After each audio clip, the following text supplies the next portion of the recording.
charm pumpkin pattern. I'll be demonstrating the mini size, which is the size right here, but on my blog I do have instructions for 5 sizes, mini through extra large. Today I'll be demonstrating the striped version to show you how to do the color changes if you don't know, but it also looks fantastic just in the plain version as well. And I'll put up the yarn requirements for both, so no matter which one you want to make, you'll know how much yarn you need.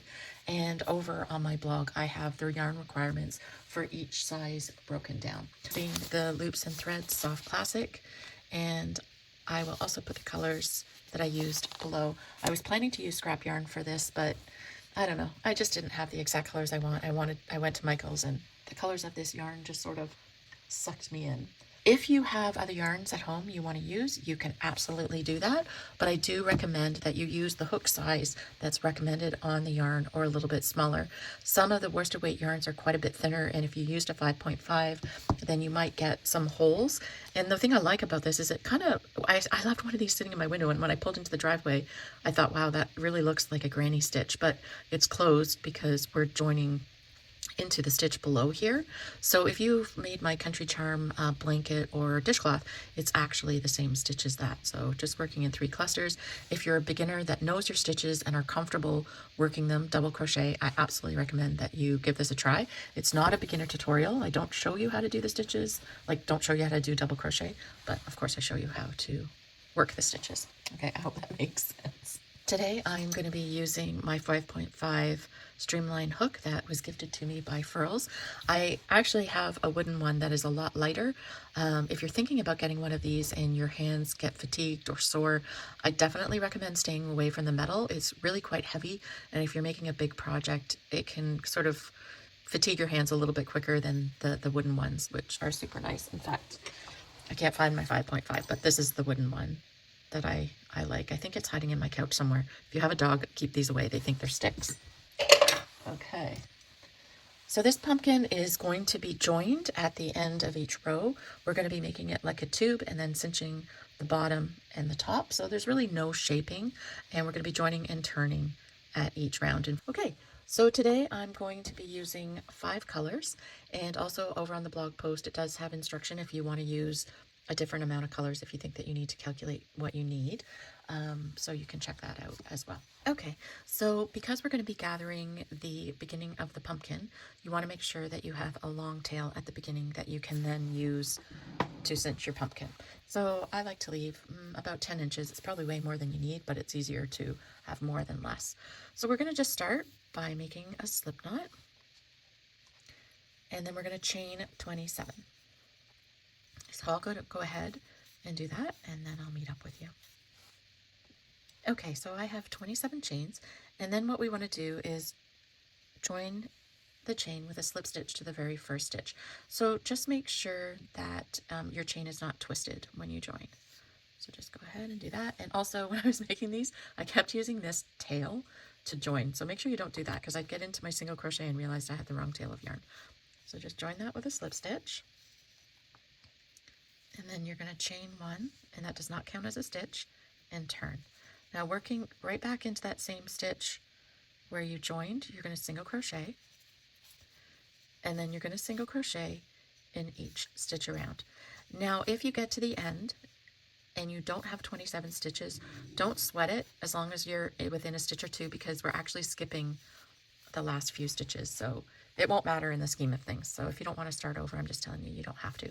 So I'm going to go ahead and finish up this round, and we'll meet up and start into the texture. Okay, so we finished the round of single crochet, and all we're going to be doing is just joining that round with a slip stitch, chaining 1, and turning. That chain stitch does not ever count as a stitch. Okay, now working into the first single crochet here, we are just going to place 3 double crochet. 1,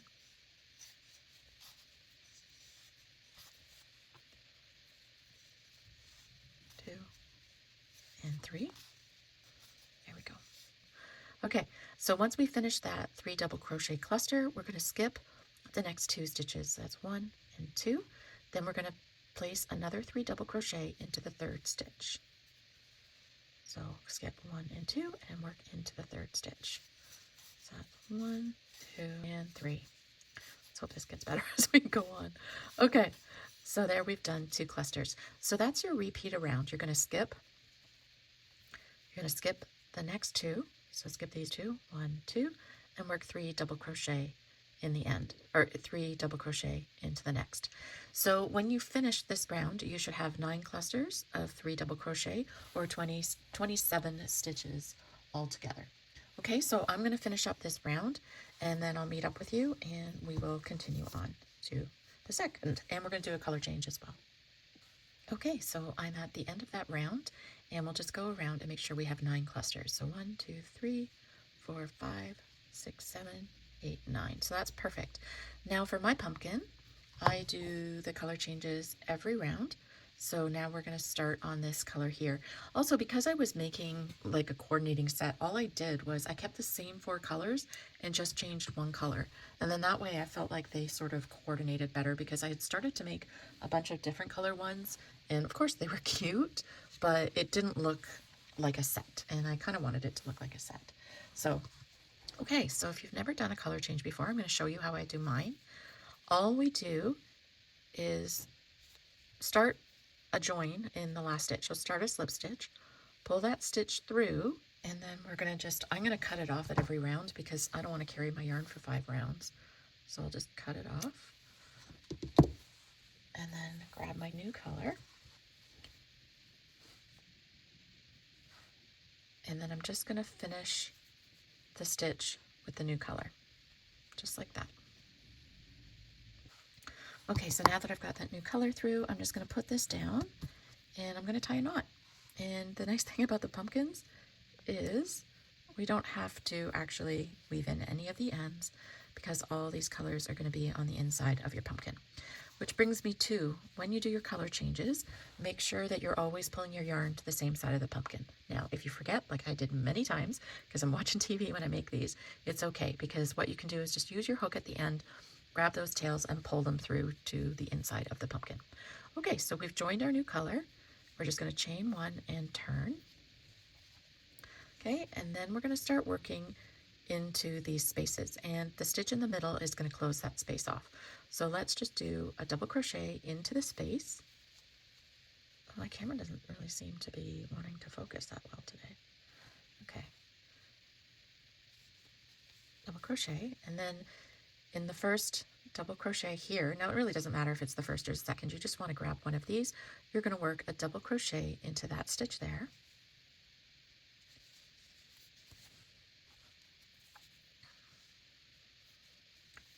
Okay, and then you're going to go back into the space and work another double crochet.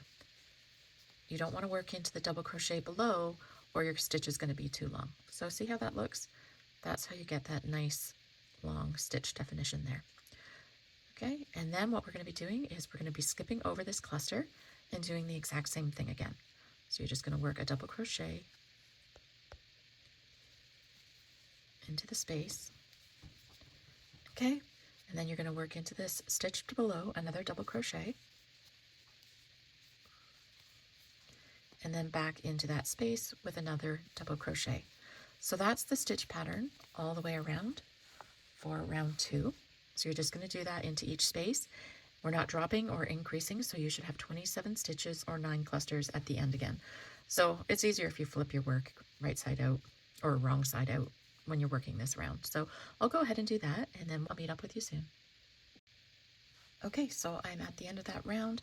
I'm just going to change to my next color. I've already cut my yarn. And then after row 3 or round 3, you're just going to move ahead on your own. So just tie this off.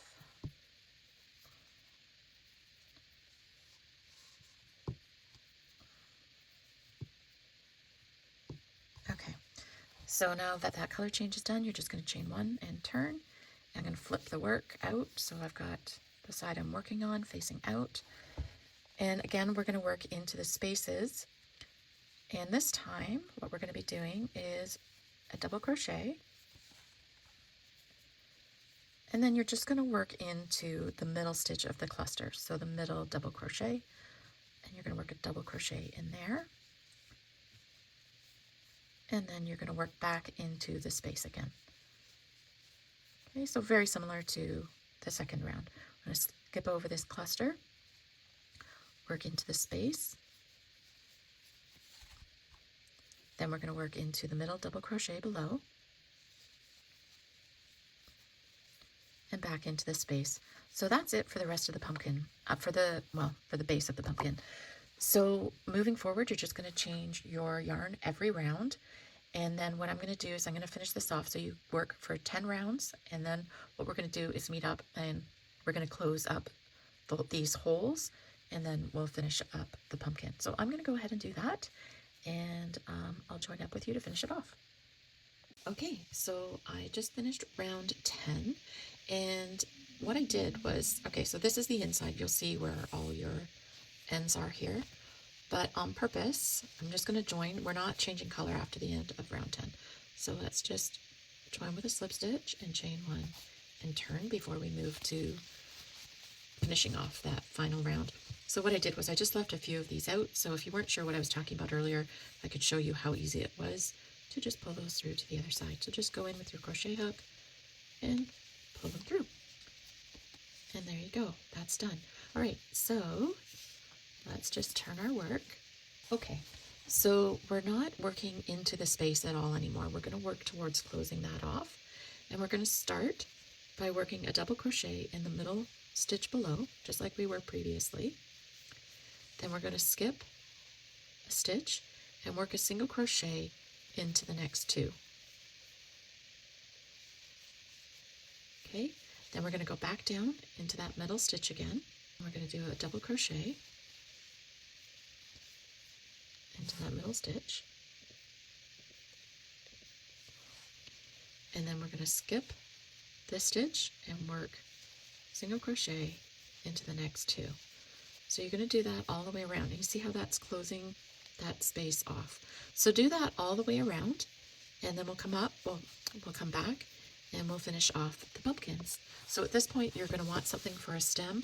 I went to our dollar store here in Mississauga, and these ones are really nice. And I'm actually making a matching acorn pattern, and oh my gosh, it is so cute. I'm in love with it. So I'm going to use this for the acorns. And then I was thinking about doing apples as well, because my son, when he saw the largest one in the green, was like, that looks like a giant apple. I just want to shape them a little differently. So both of these I was able to find at our dollar store. Of course, you could just get something from outside, a twig, cinnamon sticks. I've never used cinnamon sticks for my pumpkins, really not sure why. And twine or ribbon if you want to wrap that around. And of course, you will need some stuffing at this point. I ran out of my fiber fill, but I did have an old pillow downstairs, so I robbed some of my fiberfill from the pillow. I will mention, if you're using fiberfill from something else, I found it quite clumpy from the pillow, so I just really broke it up before I stuffed the pumpkins. So, all right, so let's finish off that round and we'll meet up for the rest of it. Okay, so I'm at my last stitch. We're just going to join, and we're going to want to leave a long tail so that we can close the top of the pumpkin. Okay.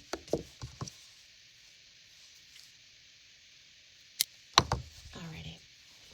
So we're already working from the outside of the pumpkin. So what we want to do for the bottom is we want to flip it so that all the tails are facing to the outside, so that the outside of the so that the inside of the pumpkin is facing outside. I don't trim any of my tails because I sort of feel it helps to stuff the pumpkin.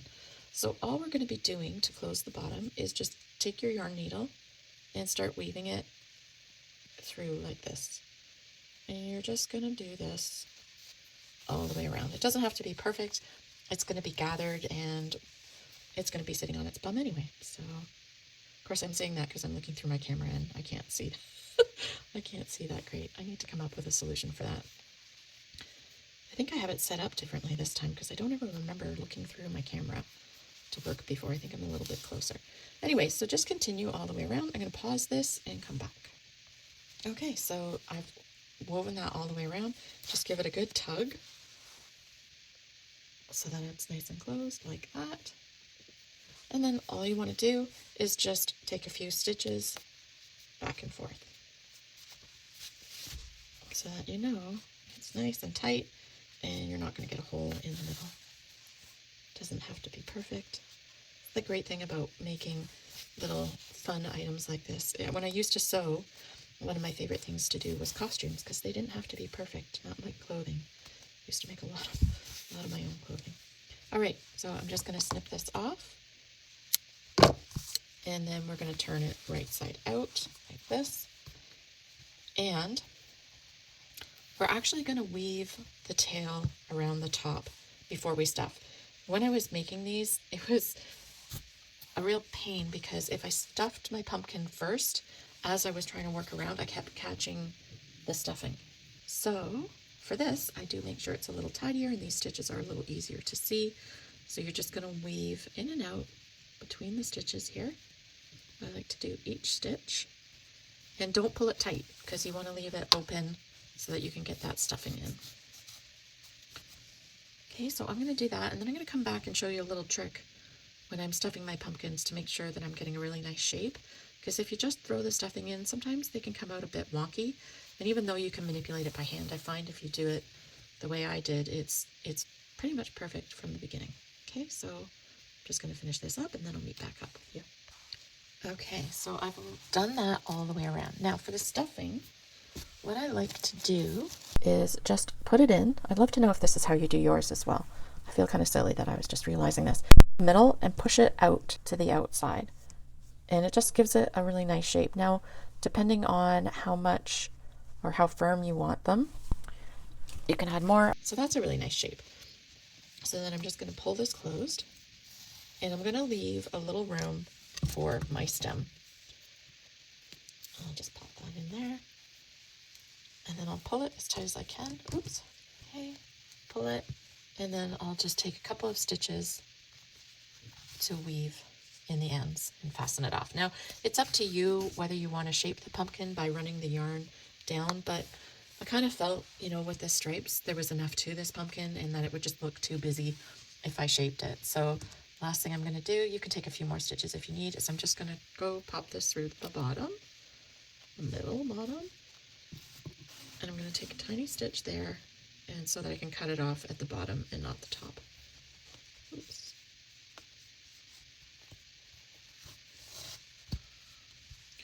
Also, I am going to leave a link below, and I'll put a shot in because my printer broke and I haven't been able to print off more tags yet.